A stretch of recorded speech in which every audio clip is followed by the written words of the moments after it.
Get unlimited access to all of our CPE courses at www.teachucomp.com/unlimited CPE.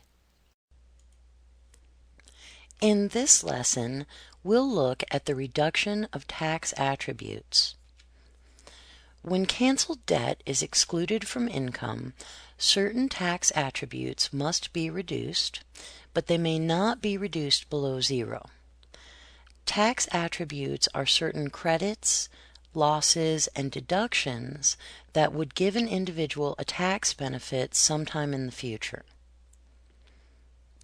The reduction of tax attributes must be made after figuring out an individual's tax liability for that year. The following attributes must be reduced in this order. First, the net operating loss should be reduced dollar for dollar. Second, the general business credit carryover should be reduced 33 1/3 cents for every dollar. Third, the minimum tax credit should be reduced 33 1/3 cents for every dollar. Fourth, the capital loss should be reduced dollar for dollar.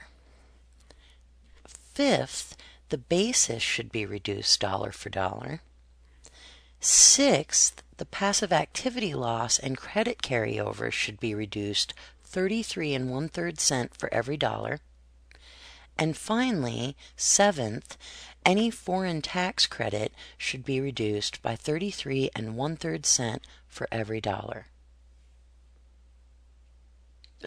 Like what you see? Get unlimited access to all of our CPE courses at www.teachucomp.com/unlimited CPE.